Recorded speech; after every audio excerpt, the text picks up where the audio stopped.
Suscríbete a nuestro canal y activa la campana de notificaciones.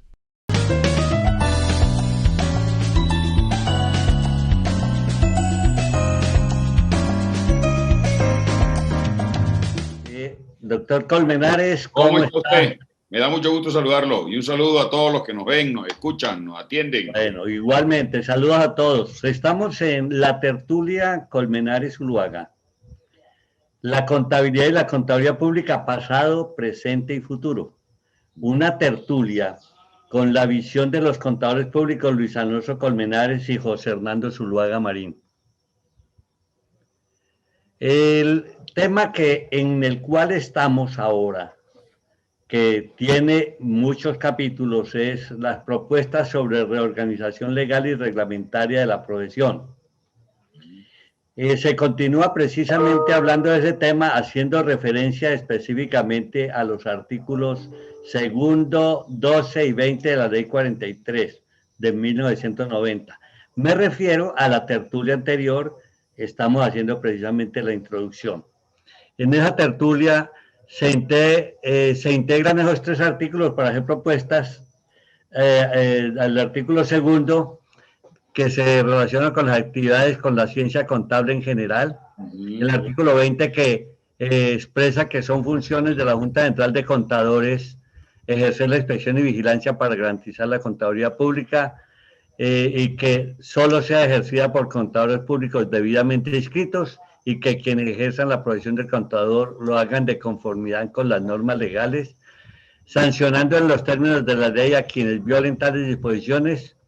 Y hablamos del artículo 12, que expresa que a partir de la vigencia de la presente ley 43 de 1990, la elección y nombramiento de empleados o funcionarios públicos para el desarrollo de cargos que impliquen el ejercicio de actividades técnico-contables deberá recaer en contadores públicos. Precisamente en la tertulia anterior se habló bastante de ese tema. La violación de lo dispuesto en este artículo conllevará la nulidad del funcionario o entidad que produjo el acto.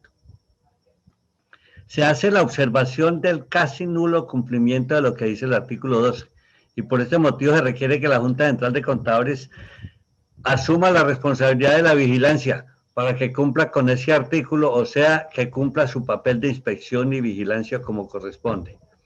Así se dan espacios a los contadores en puestos ahora ocupados por otros profesionales. Y en relación con el artículo 13, se expresa que se requiere tener calidad de contador público. Por razón del cargo, por razón de la naturaleza del asunto, y se deben agregar aspectos relacionados con el profesional independiente, con los auxiliares de la justicia en los casos de liquidación de sociedades, y que un contador debe intervenir en los tribunales de arbitramiento en los casos de contratos, que tienen, además de los tres árbitros, debiéndose incluir un contador como apoyo en las discusiones que siempre surgen sobre aspectos contables, pero interviniendo con voz, pero sin voto. Estas fueron las propuestas que se hicieron en la tertulia pasada. Hoy precisamente continuamos con ese mismo artículo 13. Doctor Colmenares, entonces me dice qué enfoque vamos a continuar dándole al tema que corresponde y que le estoy mencionando. Muchas gracias. Quiero comentarle antes, doctor Zuluaga, que la semana pasada de las peticiones que le había hecho a la Junta Central de Contadores relacionado con los costos de expedición de la tarjeta profesional, en términos generales le comento, voy a escribir algo sobre eso. La Junta Central de Contadores no tiene un estudio de costos para determinar el valor de la tarjeta.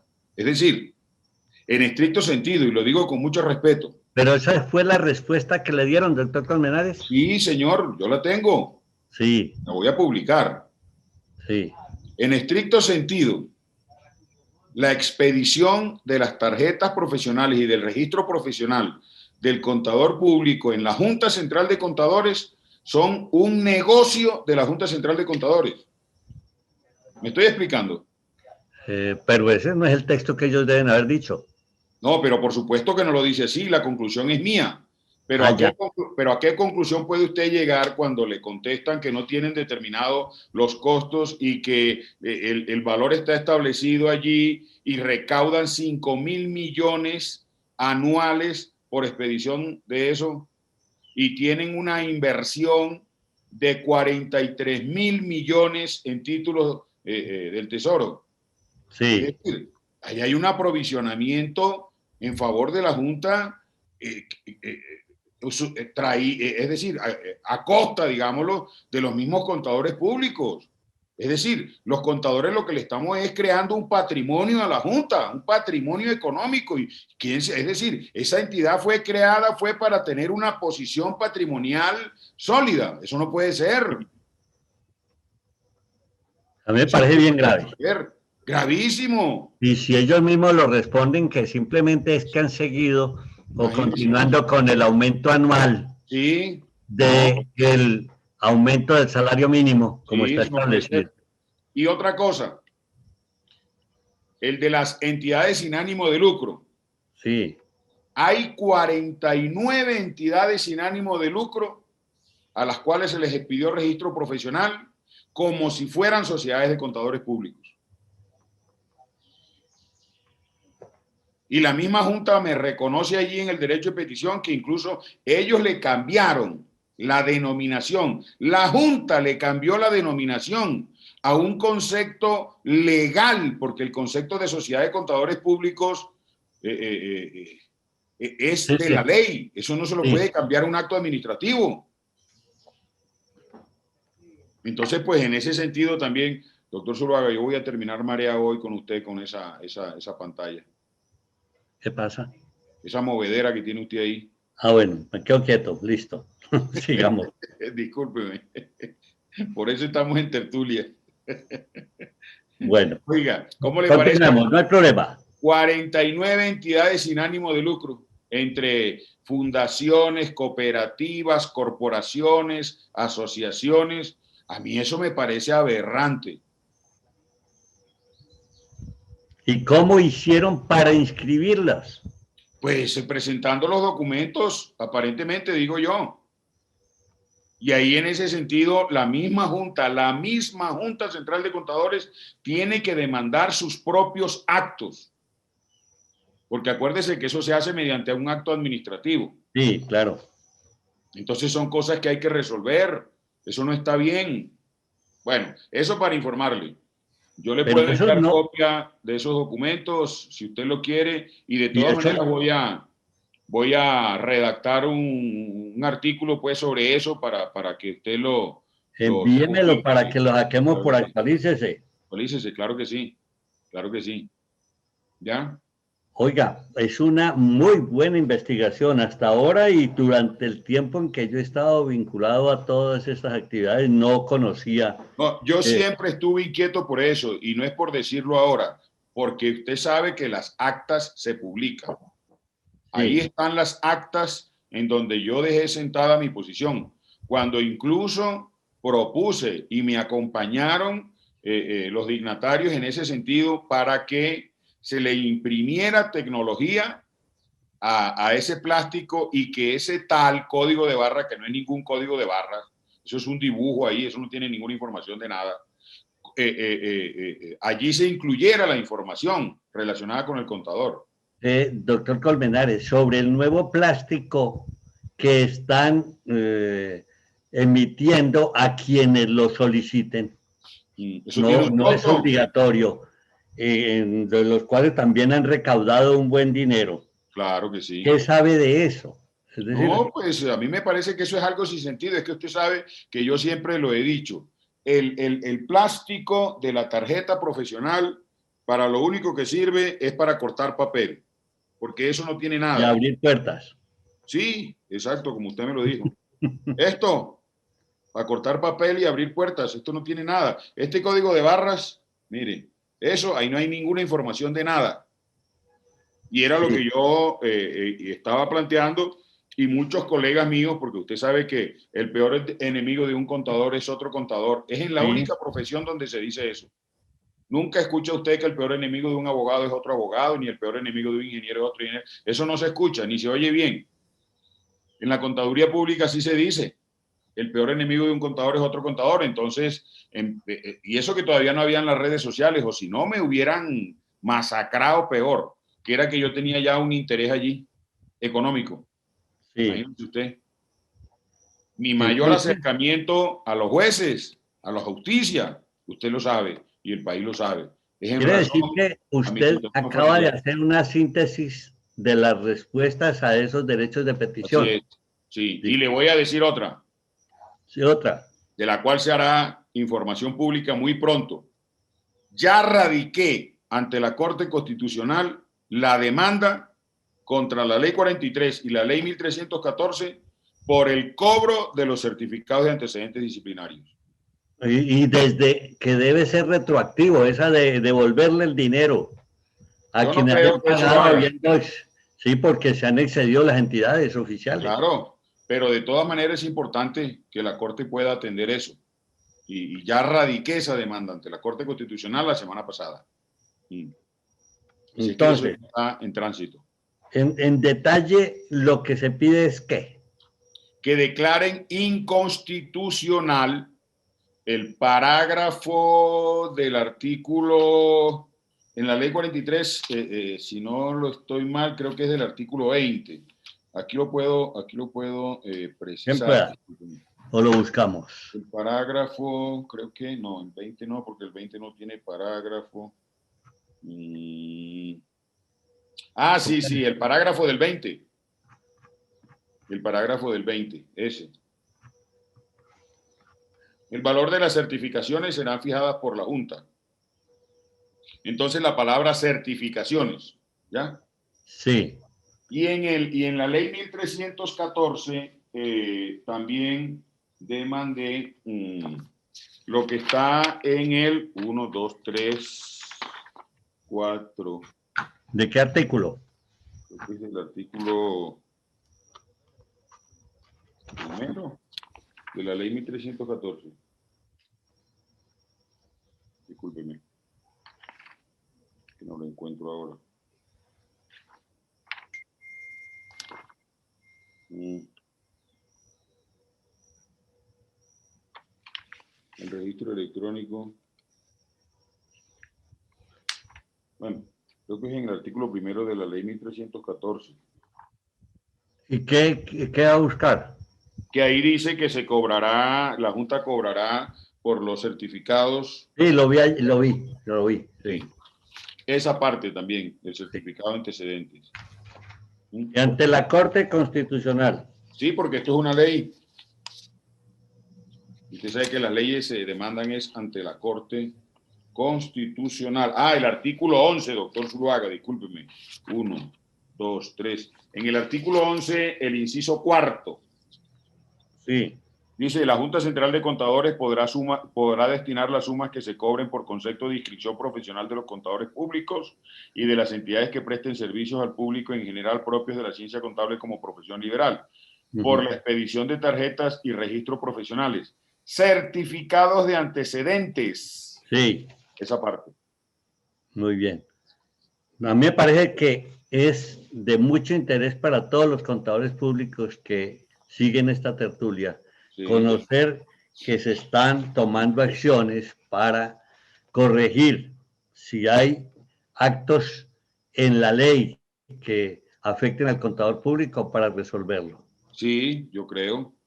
Alguien tiene que tomar esa iniciativa, entonces yo pues me he propuesto eso a raíz de esta situación en la que venimos, pues que hay que sacarle lo bueno a las cosas. Entonces fíjense que la pandemia, ¿a qué nos ha conducido? A que nosotros podamos sentarnos los dos aquí a conversar muy animadamente y los contadores pues a seguir con mucho interés todo lo que planteamos. Volvamos entonces a la artículo 3. Doctor Colmenares, eso además es muy bueno, porque tiene relación con esta actividad que está haciendo el Consejo Técnico de la Contaduría con las comisiones de estudio de la Ley 43 y de la Revisoría Fiscal. Así es, sí señor. A mí me parece que sí. Oiga, doctor Zuluaga, entonces mire, bueno, en este tema del artículo 13, sí, en donde se establece que además de lo exigido por leyes anteriores, se requiere tener la calidad de contador público en los siguientes casos. Entonces dice que por razón del cargo, que por razón del cargo hay que ser contador público para desempeñar las funciones de revisor fiscal. ¿Ya? Eso no lo tenía que haber dicho la ley 43, que es de 1990. ¿Por qué? Porque ya eso lo había dicho el Código de Comercio. Entonces esto aquí pues es prácticamente la reiteración de un planteamiento. Ya la ley, ya el Código de Comercio había dicho en el 1971, el decreto 410, que el revisor fiscal tiene que ser contador público. ¿Sí? En donde la ley lo exija. Porque es que hay casos en los cuales, y en eso muchos contadores no nos enseñan eso. En mi caso yo lo aprendí fue después de que terminé mi carrera. Hay casos en los cuales el revisor fiscal no necesariamente es un contador público. ¿En qué circunstancias? Cuando la ley no lo exija. Ah, ya, sí, sí. Es decir, una entidad que no esté obligada a tener revisor fiscal puede elegir a cualquiera como revisor fiscal. No, pero precisamente se ha discutido mucho de que no se le debe dar esa connotación ni ese nombre, porque, y eso sí ya lo hemos tratado, porque si se le da ese nombre debe cumplir las funciones de revisor fiscal.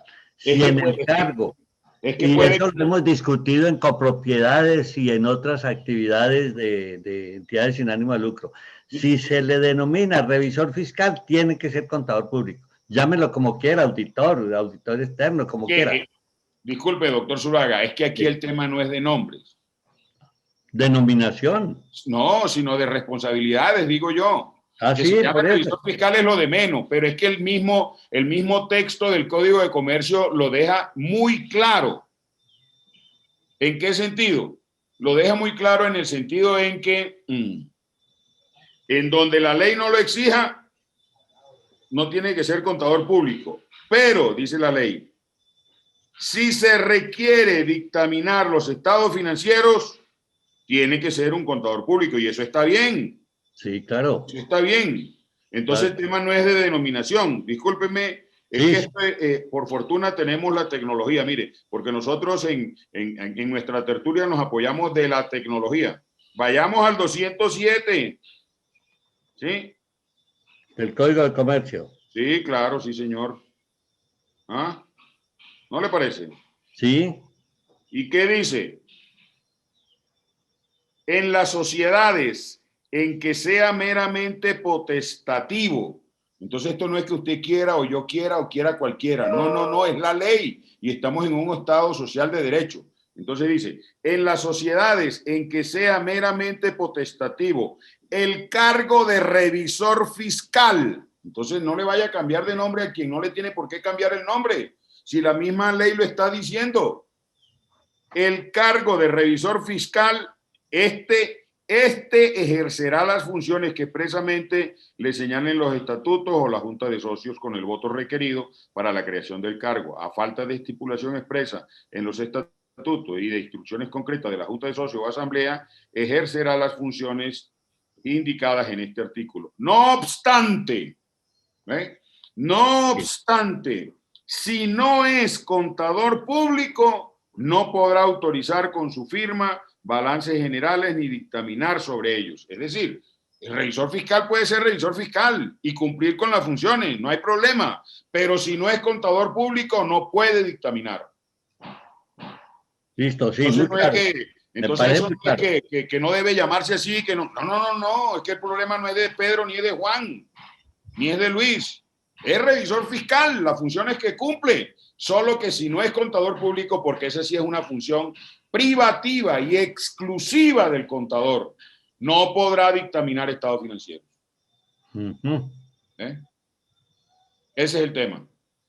Entonces, si se nombra un revisor fiscal en una entidad en donde no tenga obligación de tenerlo, entonces debe ser contador público y ejerceré, vamos a ver si estoy tratando de resumir, y ejercerá las funciones que le imponga la junta directiva de la entidad. Sí, el ordenamiento. El ordenamiento o los estatutos. Doctor Zuluaga, es en el siguiente sentido.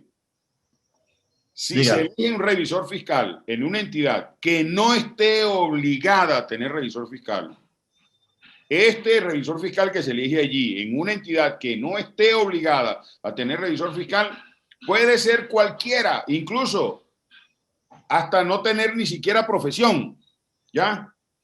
Sí. Y puede hacer todo lo que diga el Código de Comercio, menos dictaminar estado financiero. Porque eso, el único que lo puede hacer es el contador público. ¿Sí? Bueno, eso sí es hacer una aclaración en la cual sobre ese tema ha habido muchas dudas. Pero lo dice el parágrafo del Sí, 207, se lo acabo de leer. sí, Y ahí uno no puede amañar interpretaciones ni nada de eso. A mí me parece que es suficientemente claro y explícito. sí. Y yo siempre hago esa pregunta cuando llego a los posgrados de revisoría fiscal. Y todos mis colegas dicen, sí. Entonces yo llego y les aclaro y les explico, no necesariamente. Porque en donde no exista la obligación puede ser cualquiera. Eso es como en la propiedad horizontal. La propiedad horizontal que no tenga la obligación de tener revisor fiscal puede elegir a un residente.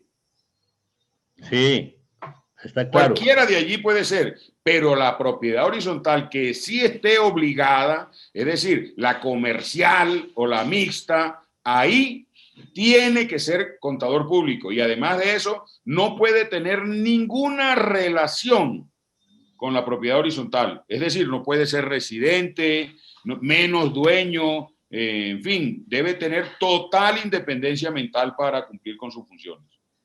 Bueno, eso me lleva a preguntarle a usted, entonces, esto de denominación de revisor fiscal, pues no tiene tanta importancia. Lo que tiene importancia es sus responsabilidades. Yo pienso que al final sí,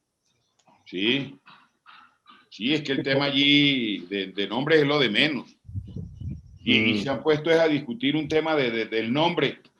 Pues yo no entro en esas discusiones, doctor Zuluaga. Yo digo, mire, que las normas internacionales de auditoría sean de la obligatoriedad del grupo 1 y en las demás el revisor fiscal con las normas que están en el artículo 7º de la ley 43, pero que las desarrollen, porque eso no tiene ningún desarrollo. ¿Sí? Entonces, en cuanto a eso, ahí yo creo que fue reiterativo lo que planteó la ley 43, porque ya el Código de Comercio lo había dicho. Ahora bien, ¿qué es lo que tenemos que resolver? El tema de los auditores. Entonces, es obligación, o digamos, por razón del cargo, tiene que ser contador público, el auditor interno, el auditor externo, en toda clase de sociedades. Yo digo, mi opinión, eso hay que revisarlo. Sí. Eso hay que revisarlo. Sí, porque no se precisa nada allí. Sí, hay que llegar a las competencias. ¿Sí? En toda clase de sociedades o de personas jurídicas. Yo soy de la idea en eso y luego se lo voy a precisar más, que debería decirse era personas jurídicas. Porque es que si así lo dejamos, entonces aquí las entidades sin ánimo de lucro no caben. Sí, vuelve y juega, sí. Porque ellas no son sociedades. Sí, claro, ellas no son sociedades. Entonces, esta situación aquí se tiene que resolver de una manera mucho más precisa en lo que tiene que ver con los conceptos de auditor externo y auditor interno. Porque es que eso no se puede circunscribir exclusivamente a que tiene que ser un contador público, porque hay casos en los cuales entidades que tengan un auditor interno o un auditor externo, el contador público queda en el aire allí y no tiene conocimiento para desempeñarse, porque no tiene formación. Entonces lo que le van es a trasladar unas responsabilidades que no está en capacidad de cumplir. Eso hay que revisarlo. A mí me preocupa mucho, sobre todo, auditor externo no es tan confuso, auditor interno, que muchas veces se nombran es para hacer gestiones de, por ejemplo, sistemas, para hacer evaluación de una serie de circunstancias en que no se requiere que sea contador. Sin embargo, aquí vemos que lo están exigiendo. Sí, Sí, señor, pero entonces aquí podríamos decir que, bueno, está bien, que sea contador público el auditor externo, pero el auditor externo para temas relacionados con la ciencia contable en general. Sí. Más bien, auditor externo para temas relacionados con la ciencia contable en general. ¿Y el interno? Bueno, en el interno yo creo que usted lo ha planteado, a mí me parece que eso no puede ser exclusivo del contador público. Ahora bien, que en la auditoría interna los temas que se relacionen con la ciencia contable en general sean de la competencia del contador público. Eso es otra cosa, porque es que esos son de su campo de acción. ¿Ya? Sí, sí. Sí. O sea, sería ampliarle allí a lo de auditor interno. Sí, señor, en el sentido de plantearlo de esa forma, ¿no? Luego dice que algo que nunca se ha cumplido, mire, y eso no es que lo diga yo, son las estadísticas, doctor Zuluaga. El literal B de ese mismo numeral primero, de ese mismo artículo 13.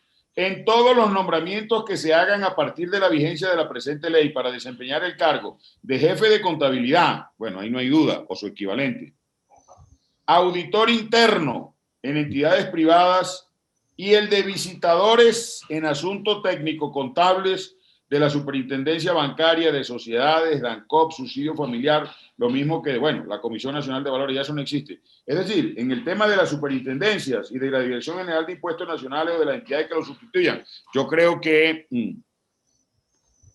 eso puede entrar en colisión, por ejemplo, en las entidades públicas, con todos los temas relacionados con la carrera administrativa.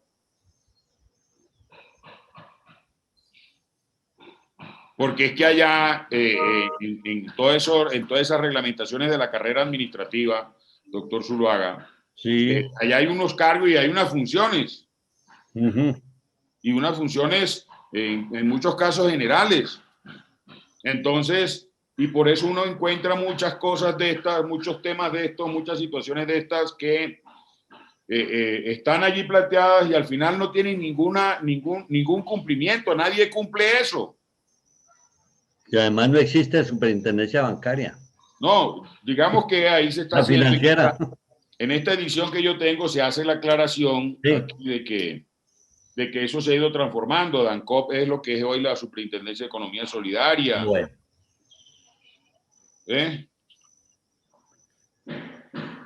El artículo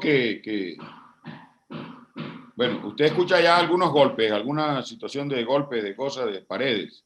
Sí, muy interesante. Parece que están destruyendo aquí el edificio donde yo estoy. Así que si esto se corta o algo, ya sabe lo que pasó. ¿Oyó? Bueno.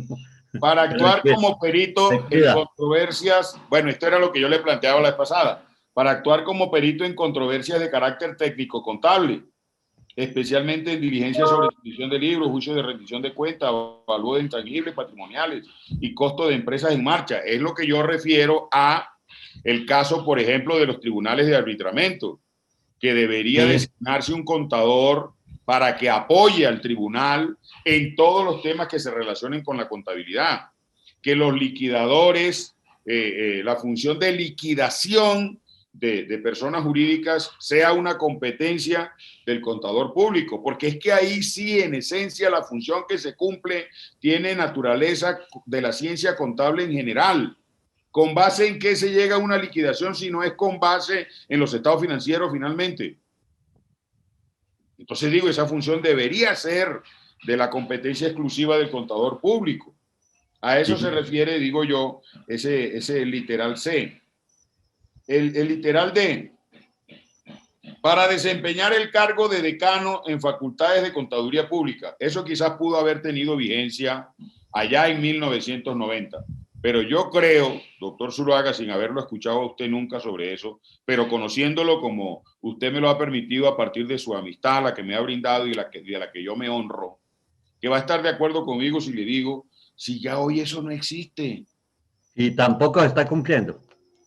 Es que no existe. Es que ya hoy las decanaturas ya son uno escucha, decano de la Facultad de Ciencias Económicas, Administrativas y sí, Contables. Sí, claro. Entonces han reunido allí todos esos programas en una sola decanatura, por ejemplo. Ahora hay director de carrera, coordinador de O sea, carrera. eso es. Entonces que ese literal D sea modificado. O anulado a mí. Ahora, incluso en últimas, ¿usted qué problema le ve si el decano de una facultad de contaduría es alguien que no sea contador? Nada. Yo no le veo a eso. ¿Cuál es la trascendencia que eso tiene? Sí. Eso sigue un proceso de selección que... ¿Ah? Esos Ahora, procesos de porque selección tiene son que muy tener interesantes. conocimiento de los contenidos curriculares, de no sé qué. Hombre, si para eso se apoya con un equipo de la universidad, Sí, señor. que tiene que tener esos conocimientos. O sea, la propuesta ahí es que eso se debe o modificar o eliminar, como Eliminar sea. esa cosa, eso no tiene, yo eso creo que no le da ninguna trascendencia a los cargos que debe ocupar un contador público. Además, eso lo tiene que ver la misma universidad también como una necesidad. Sí, claro. Ahora, por la naturaleza del asunto, entonces mire a lo que vamos. Mire a lo que vamos. Esto ya perdió, en la naturaleza del asunto, ya esto perdió vigencia que quede aquí planteado. ¿Y por qué? Porque resulta que si usted se acuerda, habíamos hablado en días anteriores en alguna tertulia que el artículo 37 de la ley 222, ¿ya? Definió los estados financieros certificados. Sí. Y dijo ahí, ese artículo 37, el representante legal y el contador bajo cuya responsabilidad se hubiesen preparado los estados financieros deberán, mire que es imperativo, deberán certificar a aquellos que se pongan a disposición de los asociados o de terceros. La certificación consiste en declarar que se han verificado previamente las afirmaciones contenidas en ellas conforme al reglamento y que las mismas se han tomado fielmente de los libros. Entonces, si ya ahí dijo que el que certifica es el contador, esto que contiene el numeral segundo del artículo 13 de las competencias del contador por razón de la naturaleza del asunto es redundante. Sí. No tiene sentido. Porque decir que es competencia del contador por la naturaleza del asunto, certificar y dictaminar. Lo de dictaminar, yo no sé ni siquiera por qué lo incluyeron si ya el Código de Comercio lo tenía contenido, que el único que puede dictaminar estado financiero es el contador público. ¿Me estoy explicando, doctor Zuluaga? Sí, sí, claro. Certificar y dictaminar sobre los balances generales y otros estados financieros y atestar documentos de carácter técnico contable destinados a ofrecer información sobre actos de transformación y fusión de sociedades en los concordatos preventivos, potestativos y obligatorios y en las quiebras. Los estados financieros. Certificar estados financieros y dictaminar estados financieros es una competencia exclusiva, excluyente del contador público, privativa del contador público. Decirlo es redundar, no tiene sentido. Ya se había expresado. En el B, certificar, vuelve y dice, y dictaminar, vuelve y dice, ya eso lo dijo, sobre los balances generales y otros estados financieros de personas jurídicas o entidades de creación legal, aquí es donde viene. Ahora sí. Cuyos ingresos brutos durante el año inmediatamente anterior y cuyos activos brutos en el 31 de diciembre de ese año sea o excedan el equivalente a 5.000 salarios mínimos. Asimismo, para dictaminar sobre balance y otros estados financieros de personas naturales, jurídicas, de hecho o entidades de creación legal solicitantes de financiamiento superiores al equivalente de 3.000 salarios mínimos ante entidades crediticias de cualquier naturaleza y durante la vigencia de la obligación. Entonces digo, si en este sentido, conforme está aquí, si yo como persona natural voy a hacer una gestión ante el banco de una operación de crédito que sea inferior a 3.000 salarios mínimos, si la entidad financiera me solicita la presentación de un balance, yo lo puedo llevar sin certificación de contador. Claro, sí, Y eso porque no debe ahí ser. existe la obligación. Claro, y eso no debe ser. Entonces, ¿cuál sería la propuesta? Pues que se elimine ese límite. Es que siempre que se requiera la presentación de un estado financiero y certificado, tendrá que hacerlo un contador público.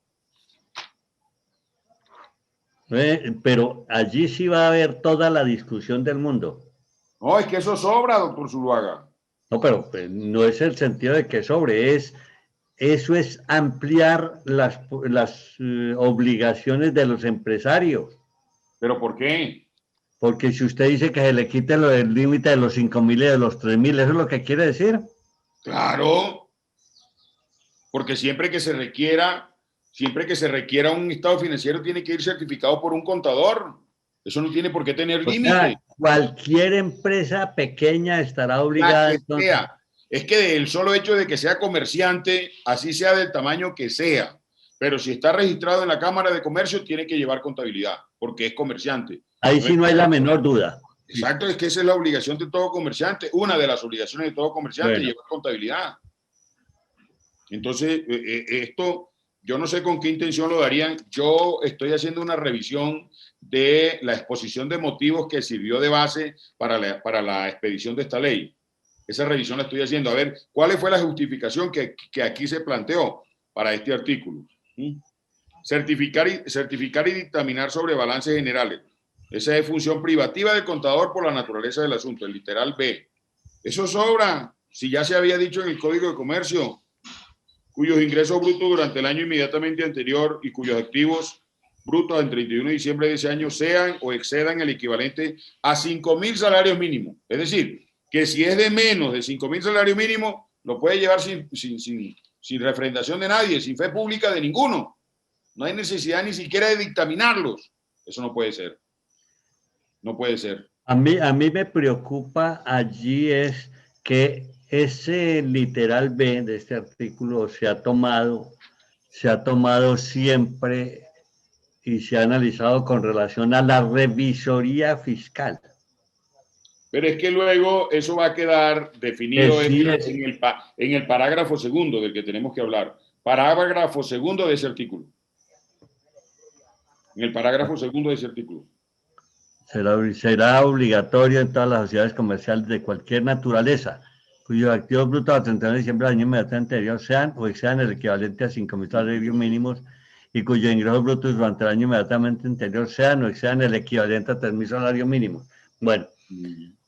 Ahí ya. Especifican lo de revisoría fiscal, señor. Eso lo voy a plantear pues con el debido respeto de usted cuando volvamos a hablar, porque pues ese artículo hay que seguirlo analizando, hay que terminarlo, doctor Zuluaga, me parece, porque eso no puede quedar así en la ambigüedad. Y en la próxima vez que hablemos, le muestro los derechos de petición, porque es que aquí en esto de los planteamientos, y yo estoy de acuerdo con eso en muchas ocasiones, como en esta, aquí hay que ser tomasino. ¿Sí me explico, doctor Zuluaga? Sí.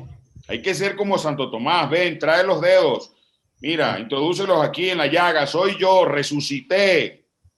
Yo no estoy mamando gallo, yo les dije que iba a resucitar y aquí estoy. Así que Tomás, ponte las pilas.